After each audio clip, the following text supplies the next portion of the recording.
vamos abrir as nossas Bíblias no livro de Atos dos Apóstolos, no capítulo 5.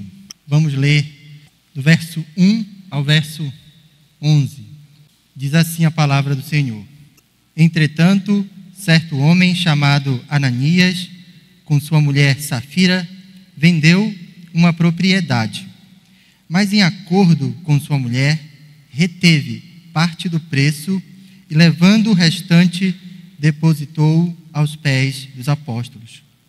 Então disse Pedro: Ananias, por que encheu Satanás teu coração para que mentisses ao Espírito Santo, reservando parte do valor do campo? Conservando, porventura, não seria teu? E vendido, não estaria em teu poder? Como, pois, assentaste no coração este desígnio? Não mentiste aos homens, mas a Deus. Ouvindo estas palavras, Ananias caiu e expirou, sobrevindo grande temor a todos os ouvintes. Levantando-se os moços, cobriram-lhe o corpo e, levando-o, o sepultaram. Quase 3 horas depois, entrou a mulher de Ananias, não sabendo o que ocorrera. Então Pedro, dirigindo-se a ela, perguntou-lhe: Dize-me, vendeste, portanto, aquela terra? Ela respondeu: Sim, portanto. Tornou-lhe Pedro: Por que entraste em acordo para tentar o Espírito do Senhor? Eis aí à porta os pés do que sepultaram o teu marido, e eles também te levarão. No mesmo instante, caiu ela aos pés de Pedro e expirou.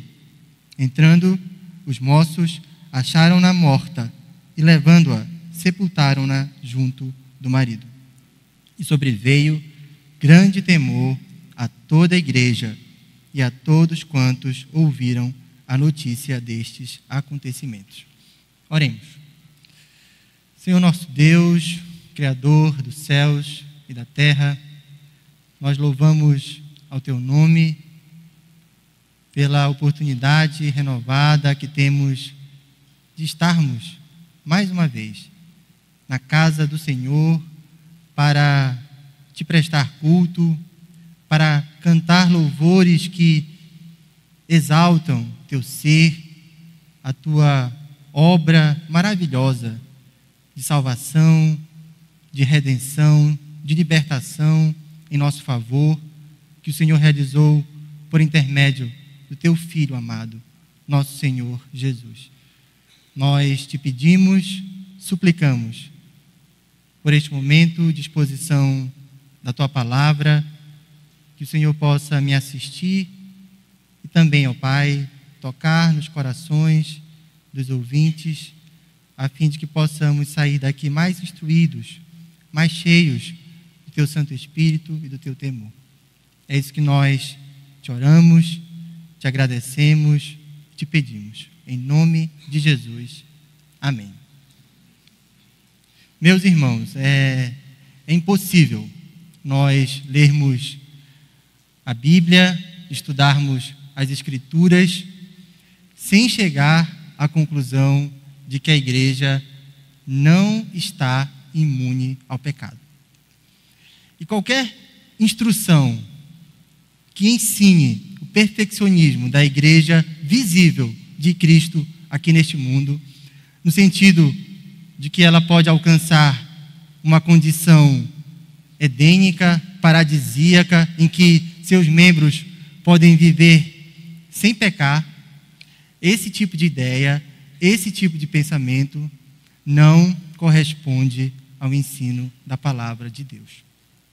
A realidade é que a igreja é uma comunidade de pecadores, ou como o pastor Herói costuma dizer, um condomínio de pecadores. E além disso, a igreja ela é também um corpo misto. Dela fazem partes meros professos e verdadeiros crentes, pecadores redimidos e não redimidos. E ambos, tanto os meros professos quanto os verdadeiros crentes, eles estão sujeitos à queda, ao pecado e às suas terríveis e imprevisíveis consequências. E a passagem que nós acabamos de ler, ela confirma, ela exemplifica essa realidade de que a igreja não está imune ao pecado. E é interessante notarmos que Lucas, que é o autor do livro de Atos, ele não procura construir uma imagem irreal, romântica da igreja, como se ela não experimentasse conflitos, dificuldades internas. E essa passagem, portanto, meus irmãos, ela é importante porque ela atesta a integridade de Lucas como historiador e como autor do livro de Atos. Porque ele não omite a conduta vergonhosa, desonrosa desse casal cristão, Ananias e Safira, que faziam parte da igreja primitiva. Se nós observarmos o contexto dessa passagem, nós podemos verificar que ela aparece logo em seguida aos versículos 36 e 37 do capítulo 4, onde Lucas faz um registro breve, sucinto, 2 versículos, acerca da conduta, da generosidade de Barnabé. A generosidade cristã foi uma das qualidades da igreja primitiva, que foi destacada por Lucas no livro de Atos. E ela é vista como uma expressão genuína da abundante graça do Senhor sobre a vida da igreja, que foi concedida em razão do derramamento do Espírito Santo, Pentecostes. E Lucas, ele registra 2 exemplos de generosidade, de liberalidade cristã na igreja primitiva. Um exemplo positivo e um exemplo negativo. Um exemplo virtuoso e um exemplo condenável. Mas é curioso notarmos que Lucas, ele gasta mais tempo, ele dedica mais espaço à narrativa, ao registro do exemplo negativo, condenável de Ananias e Safira, do que em relação ao registro da oferta verdadeira, genuína de Barnabé. Um outro aspecto interessante também para notarmos inicialmente em relação a essa passagem é que é nesse contexto de gravidade, de tristeza, de melancolia, que Lucas prega pela primeira vez no livro de Atos. Ele utiliza pela primeira vez a palavra igreja, eclésia no grego. Vocês podem observar aí no verso 11 da passagem. E ele utiliza essa palavra pela primeira vez para designar ali a assembleia, a congregação, a comunidade dos verdadeiros crentes da igreja do Senhor Jesus. Então, com certeza, meus irmãos, essa passagem ela é importante para a nossa instrução, porque ela nos permite conhecer sobre a realidade interna da igreja primitiva, e que é também a realidade da igreja do Senhor Jesus de todos os tempos, de todas as épocas, enquanto estivermos aqui neste mundo. Eu gostaria, portanto, meus irmãos, nesta noite, tendo por base essa passagem, meditar sobre 2 riscos, 2 perigos que ameaçam a verdadeira igreja de Cristo. E o primeiro perigo que nós podemos observar, com base nessa história, é o perigo do pecado, da hipocrisia espiritual. Um dos pecados mais nocivos para a vida da igreja e abominável aos olhos de Deus é o pecado da hipocrisia espiritual. uma das declarações mais impressionantes que nós temos nas Escrituras se encontra no livro do profeta Jeremias, capítulo 17, verso 9. E lá nós temos que a palavra do Senhor diz: enganoso é o coração, mais do que todas as coisas, e desesperadamente corrupto. Quem o conhecerá?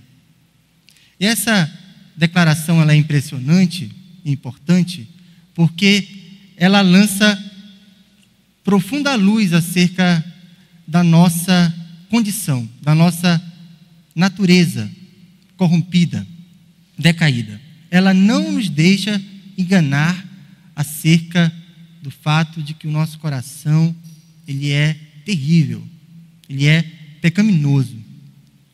E tão enganoso, e tão terrível é o nosso coração, que nós estamos sujeitos a acalentar a ideia perigosa, insensata, vã, de que nós podemos viver a vida cristã de maneira falsa, de maneira hipócrita, e ainda assim experimentarmos as bênçãos de Deus como se nada demais nós estivéssemos fazendo. Portanto, meus irmãos, essa história de Ananias e Safira, ela nos adverte acerca desse grande perigo, desse grande risco que todos nós corremos na vida cristã, que é o pecado, o gravíssimo pecado da hipocrisia espiritual, ou seja, a pretensão falsa de uma espiritualidade, de uma piedade externa que não guarda correspondência com a nossa realidade espiritual. E o pecado de Ananias e Safira, se você prestou atenção na história, ele não consistiu por si só no fato deles terem retido parte do produto da venda da propriedade que eles possuíam. Eles poderiam, na verdade, ter ficado com quanto quisessem. Eles poderiam, inclusive, nem ter vendido a propriedade ou ter vendido e ter ficado com todo o dinheiro.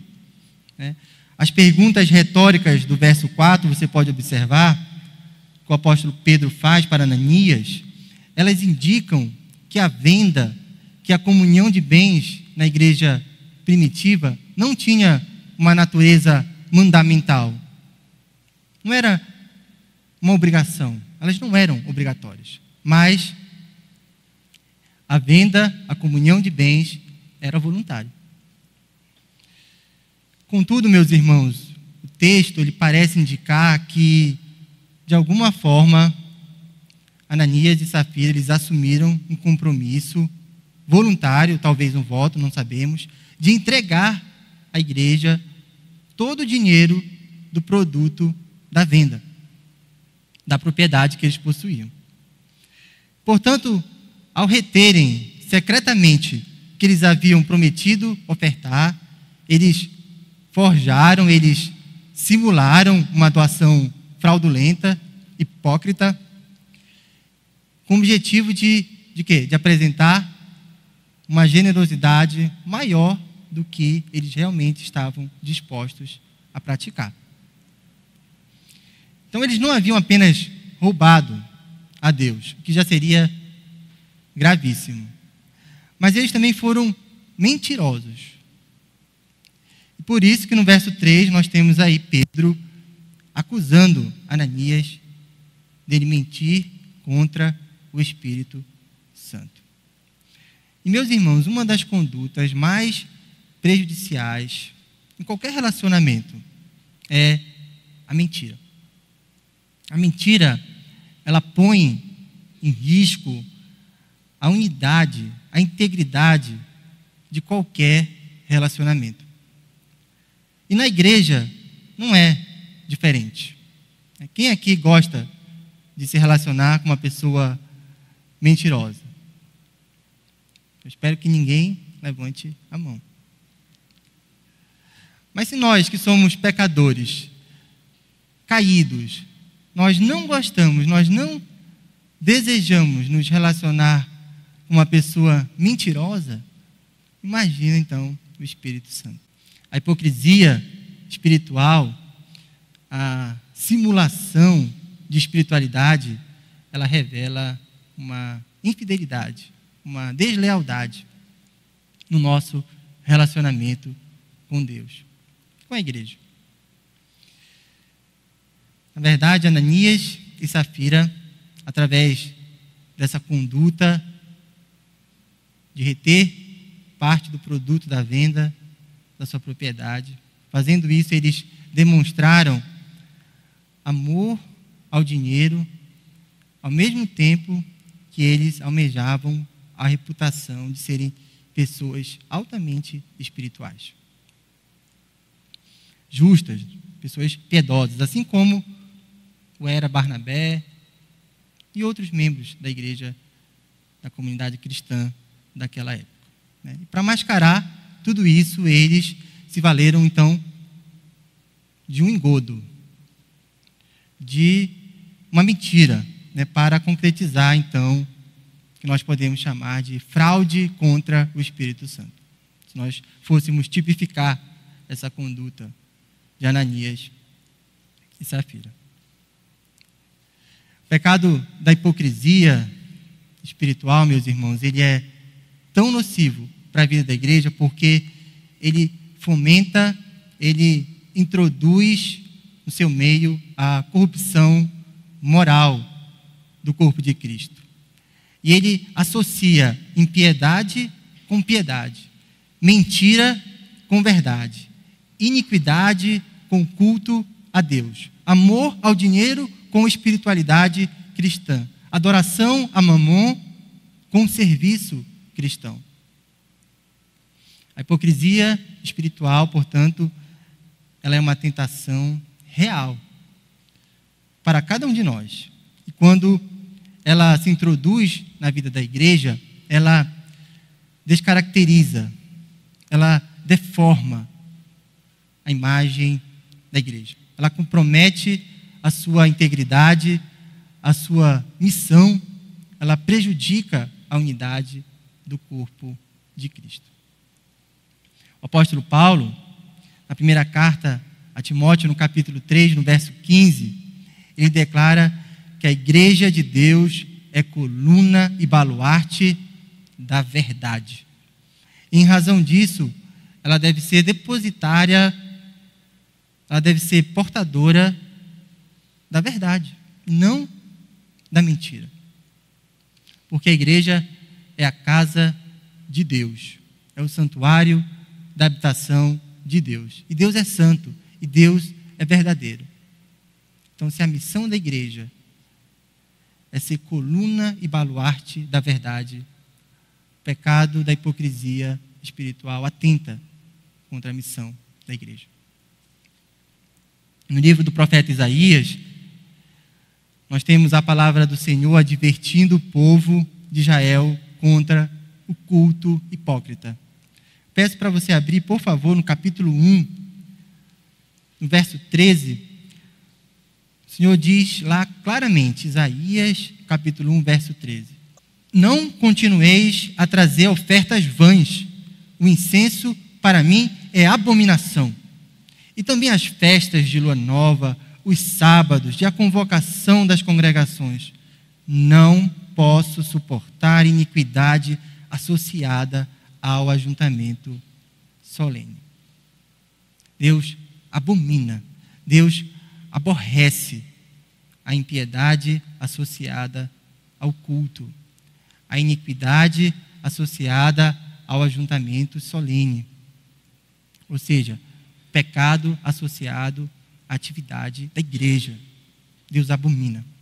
O próprio Senhor Jesus, durante o seu ministério terreno, ele condenou severamente a hipocrisia espiritual dos escribas e dos fariseus. Ele chamou, em Mateus, verso 23, 27, de sepulcros caiados. Mateus 23, 33, ele o chamou de serpentes e de raça de víboras. E ele também repreendeu seriamente no Sermão do Monte as práticas religiosas hipócritas relacionadas ao exercício da misericórdia, da oração e do jejum, conforme você pode observar em Mateus, no capítulo 6, do verso 1 ao verso 18. Então, meus irmãos, essas diversas passagens na palavra de Deus, elas nos ensinam que a pretensão falsa de espiritualidade, ela é um pecado gravíssimo diante de Deus. Muito mais grave do que nós podemos imaginar. E o próprio juízo de Deus que se abateu sobre Ananias e Safira na história é um indicativo da gravidade do pecado, da hipocrisia espiritual. Além disso também, meus irmãos, o apóstolo Pedro, no verso 9, você pode observar aí no capítulo 5, ele avalia a conduta do casal como sendo um mútuo acordo para tentar o Espírito Santo. Isto é, testar, pôr à prova o Espírito Santo. Ele diz assim: por que entraste em acordo para tentar o Espírito Santo? Em outras palavras, era como se Pedro estivesse dizendo: Safira, por que você entrou em acordo para pôr à prova o Espírito do Senhor, para ver quanta coisa você conseguia fazer impunemente? Então, a hipocrisia espiritual, meus irmãos, ela é um pecado seríssimo, porque ela desconsidera, ela desafia, ela põe à prova os atributos de Deus, especialmente os seus atributos da onisciência, da onipresença, da verdade, da justiça e da santidade de Deus.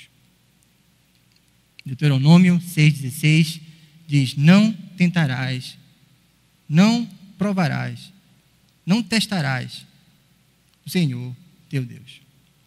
Então essa passagem, meus irmãos, ela representa uma advertência para todos nós quanto ao perigo e à seriedade do pecado da hipocrisia espiritual. Muitas vezes nós queremos viver a vida cristã de maneira leviana, frívola, hipócrita, e nós nos esquecemos de que se relacionar com Deus, com sua igreja, é algo seríssimo. E nós devemos então lembrar quão abominável é diante dos olhos de Deus a simulação de vida espiritual. Mas essa passagem também mostra um segundo risco, um segundo perigo que ameaça a vida da igreja, que nós não podemos deixar de considerar. E o segundo perigo que essa história nos ensina é o perigo da influência astuta de Satanás. Uma das estratégias de Satanás para destruir a igreja consiste em influir malignamente na mente dos crentes professos. E um detalhe interessante que Lucas registra nessa história é que Pedro, aí no verso 3, você pode ver, ele reconhece que foi Satanás, o pai da mentira, que induziu Ananias ao pecado da hipocrisia. Ele diz: Ananias, por que encheu Satanás teu coração? Então, meus irmãos, Satanás, o inimigo das nossas almas, ele odeia a igreja de Cristo. E ele utiliza várias armas, vários instrumentos na tentativa de impedir, ou de pelo menos retardar, a promoção do reino de Deus aqui neste mundo. E quando uma estratégia não funciona, ele se vale de outra, sempre com o fim, com o propósito maligno de destruir a igreja de Cristo. E de forma especial, nós podemos perceber na leitura geral do livro de Atos, que ele emprega ameaças externas contra a igreja, tentando destruí-la de fora. Ele pode, por exemplo, nós temos no livro de Atos, ele suscitando, levantando autoridades religiosas, civis, para perseguir a igreja. Mas ele também emprega uma outra estratégia para infiltrar o mal na vida interna da igreja, para que, a partir dela mesma, ela seja destruída. Vários historiadores, estudiosos, eles afirmam, eles reconhecem que mais dano foi ocasionado à igreja, na história da igreja, em razão dos conflitos internos, das dissensões, do que as ameaças, as perseguições externas que se abateram sobre a vida da igreja. Portanto, meus irmãos, o diabo ele tem um total interesse em suscitar a corrupção moral de dentro da igreja, e por essa razão nós não devemos ignorar os seus desígnios contra a igreja de Cristo. Nós devemos reconhecer que em muitas igrejas protestantes históricas raramente se prega sobre o diabo. E talvez o nosso risco não seja super enfatizar o assunto, como acontece aí em muitos meios evangélicos, né? Principalmente nesse movimento intitulado Batalha Espiritual, que tem deturpado o ensino bíblico, né? Ensinando, por exemplo, que nós temos que amarrar o diabo, de que há um espírito, um demônio por trás de cada tipo de doença, que prega que heranças malignas precisam ser quebradas. Sinceramente, eu acredito que nós não corremos esse risco, né? Pelo contrário, acredito que o nosso risco talvez seja o de subestimar o diabo, né? Seja encará-lo de modo leviano, negligenciando a nossa responsabilidade e a necessidade de vigilância, esquecendo que ele é o nosso adversário, e conforme está lá em 1 Pedro, capítulo 5, verso 8 e 9, o diabo anda ao nosso derredor como um leão que ruge procurando alguém para devorar. Portanto, há necessidade, meus irmãos, de sermos sóbrios e vigilantes, não negligentes. Tem muita gente que, inclusive, utiliza argumentos teológicos para defender a desnecessidade de nós termos maiores preocupações com o diabo, né? Eles utilizam o argumento da natureza de Satanás, já que Satanás não é onisciente, ele não é onipresente, ele não pode estar em todos os lugares ao mesmo tempo. Então, há uma pequeníssima probabilidade de nós sermos alvos do seu ataque. E essas pessoas, elas parecem esquecer que as Escrituras nos ensinam em diversas passagens que Satanás ele exerce autoridade sobre os demais anjos caídos. Ele é chamado na Bíblia de príncipe dos demônios. Em outra passagem, ele é denominado príncipe das potestades do ar. Então, apesar de nós acharmos que dificilmente nós podemos ser um alvo direto de Satanás, ainda assim nós sofremos o risco real em razão dos inúmeros demônios, principados, que estão sobre a sua autoridade e o seu comando. Efésios, capítulo 6, verso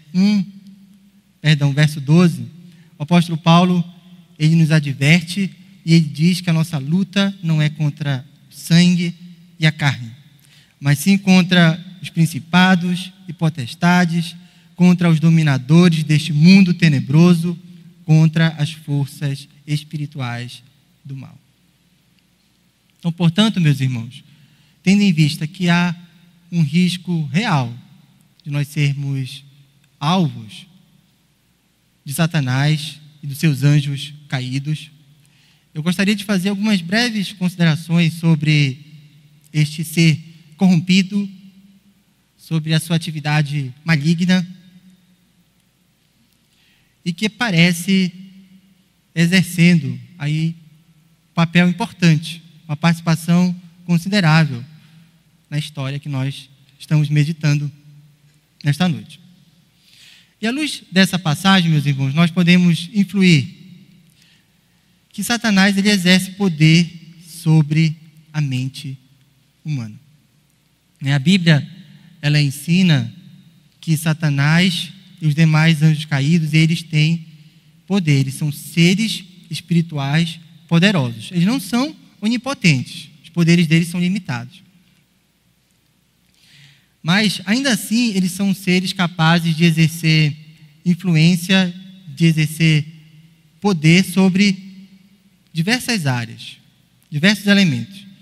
E a título de exemplo, à luz do que nós temos nas Escrituras, nós podemos pontuar que Satanás ele exerce poder, ao menos em 4 esferas. Ele exerce poder sobre a natureza. No livro de Jó, nós lemos que ele fez cair fogo do céu, ele provocou um furacão. Ele também exerce poder sobre o corpo humano, podendo influir na saúde física do homem, provocando doenças e até mesmo a morte. Com certeza foi ele que matou os filhos de Jó, empregando as forças da natureza. O autor também do livro de Hebreus, no capítulo 2, verso 14, afirma que o diabo tem poder de morte. Mas Satanás também exerce uma terceira esfera de poder, que é sobre a personalidade do ser humano. Em casos extremos, Satanás e os seus demônios, eles podem se apossar de um corpo humano, subjugando seu corpo, a mente, a vontade de uma pessoa, subjugando as suas emoções, e como usurpadores que são, eles podem se apoderar sim, violentamente de um ser humano e controlar a personalidade dessa pessoa. Trata-se do que a Bíblia diz, nos informa do fenômeno da possessão demoníaca. Não é o que aconteceu aqui no caso de Ananias e Safira. Pelo menos o texto não parece indicar isso. O diabo não se apossou do corpo de Ananias e Safira. E a pergunta retórica de Pedro que nós temos no verso 3, Ananias, por que encheu Satanás o teu coração? Encheu Satanás o teu coração? Ela indica, na realidade, um outro tipo de poder que Satanás exerce. E que é a quarta esfera, que é o poder sobre a mente humana. Então, essa passagem, ela nos ensina que Satanás ele tem poder para influir sobre a mente humana.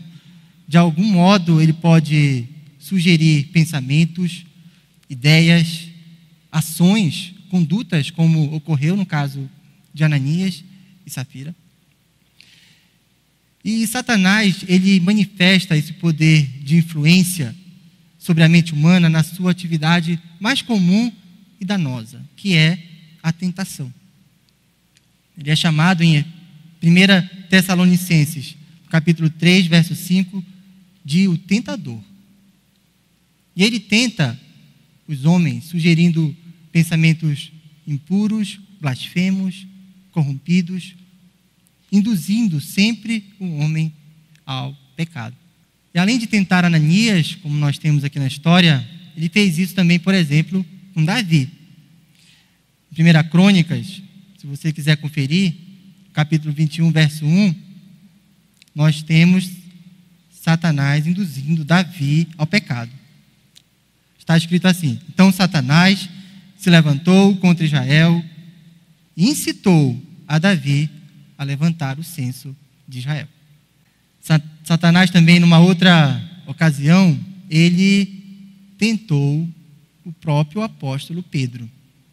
disseminando na mente dele de que Jesus não deveria sofrer, não deveria morrer, passar pela cruz, e que ele não iria ressuscitar.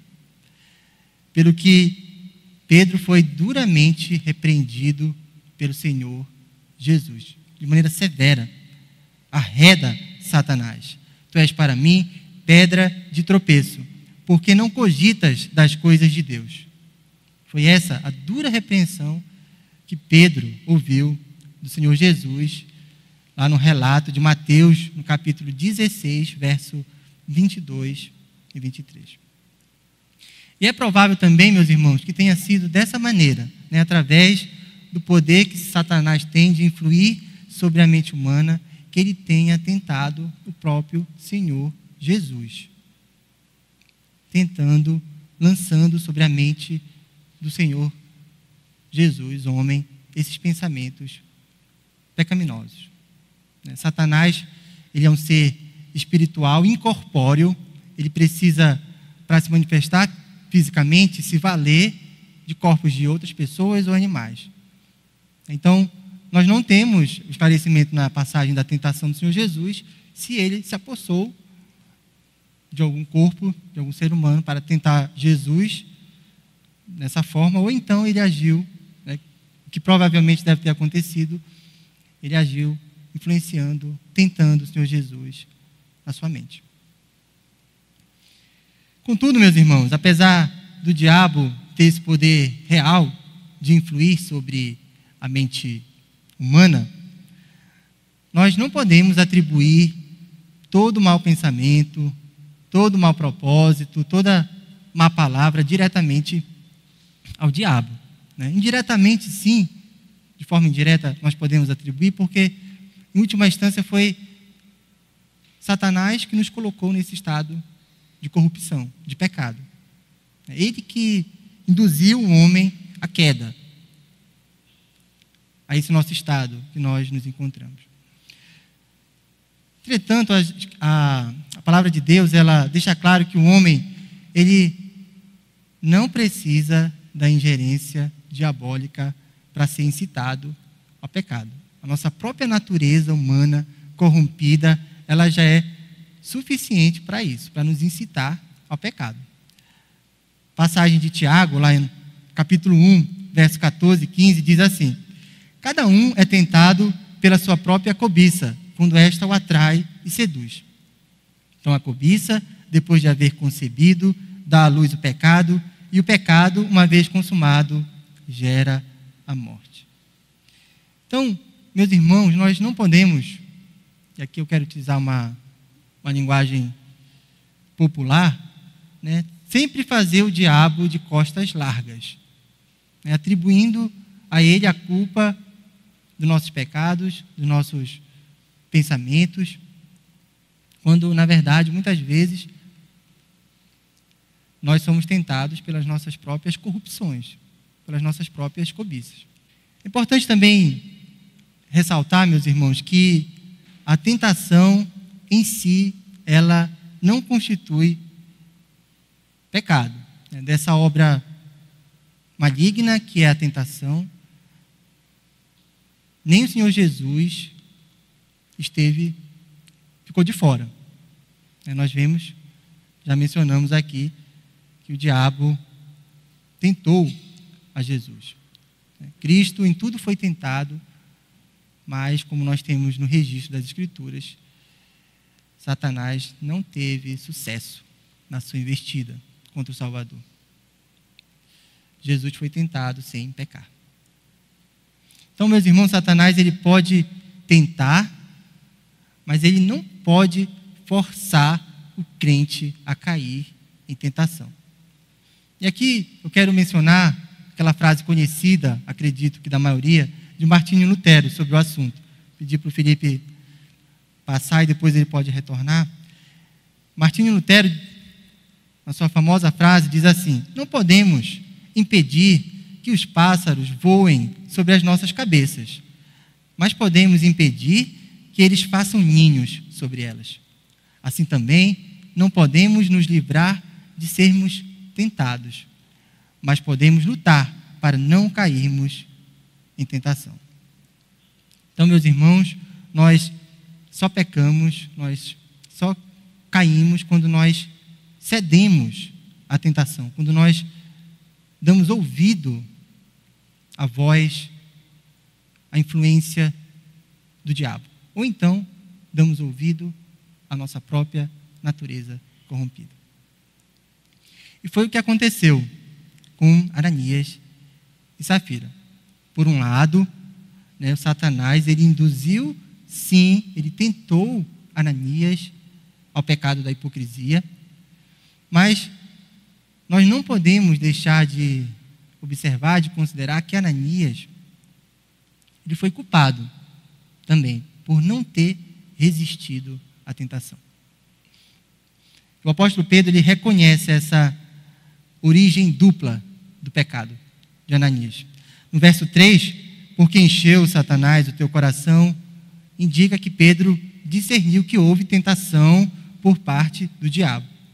Mas se você observar lá no verso 4, a terceira pergunta retórica que Pedro faz a Ananias, ele diz assim: como, pois, assentaste no coração este desígnio do diabo?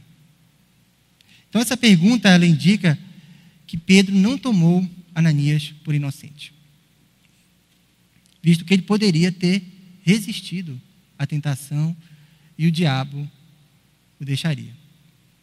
Então, meus irmãos, o diabo, ele é poderoso, mas ele não é invencível. E é muito bom saber, não somente para a nossa advertência, mas também para o nosso conforto, para o nosso encorajamento, que o poder da tentação de Satanás sobre a mente humana, ele pode ser resistido, ele pode ser vencido pela nossa própria vontade santificada, se nós nos sujeitarmos a Deus. Tiago, capítulo 4, verso 7. Sujeitai-vos, portanto, a Deus, mas resisti ao diabo, e ele fugirá de vós.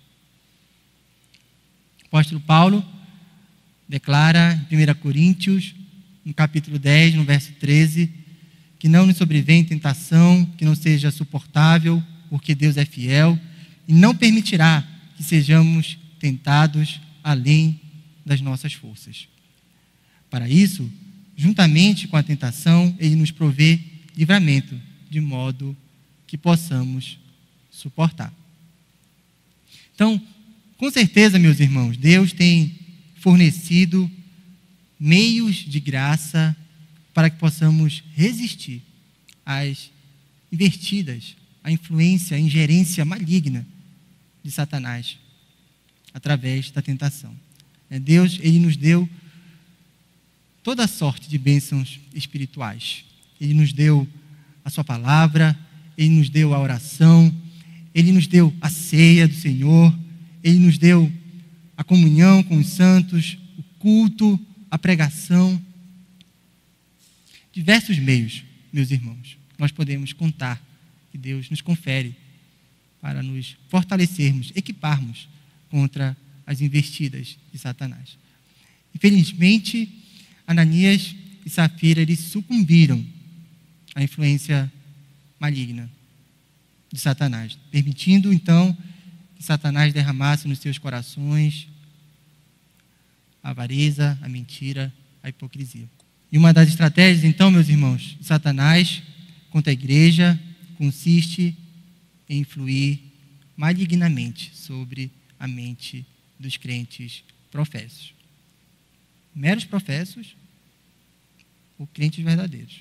Quando eu utilizo essa expressão crentes professos, ela inclui tanto os falsos crentes quanto os verdadeiros. São todos aqueles que estão ligados na igreja visível do Senhor Jesus, que estão em relacionamento com a igreja. Então essa passagem, ela nos ensina que nós devemos estar vigilantes, buscando o discernimento espiritual para identificar, à luz da palavra de Deus, as armadilhas, as estratégias, as ciladas de Satanás, sabendo então que a nossa luta não é contra o sangue nem contra a carne, mas contra os principados e potestades. Algumas aplicações, irmãos. Primeira, como você tem vivido a vida cristã? Com seriedade ou superficialidade? Leviandade? Lembre-se, relacionar-se com Deus é algo seríssimo. Relacionar-se com a igreja de Cristo é algo seríssimo. Quem aqui tem sido tentado?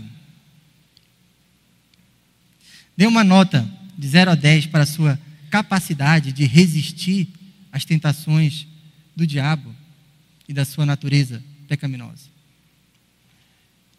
Se você se avaliar uma nota baixa, lembre-se dos meios de graça. Você precisa investir pesado neles. Sempre bom nos avaliarmos.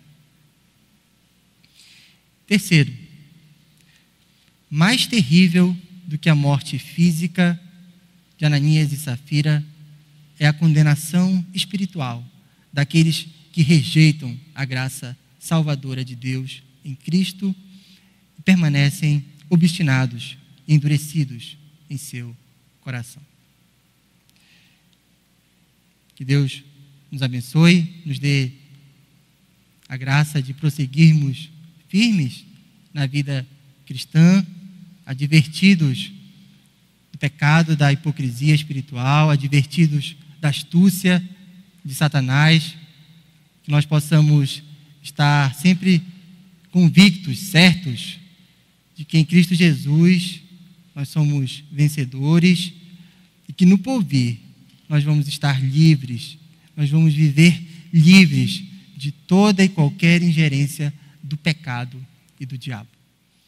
Deus nos abençoe.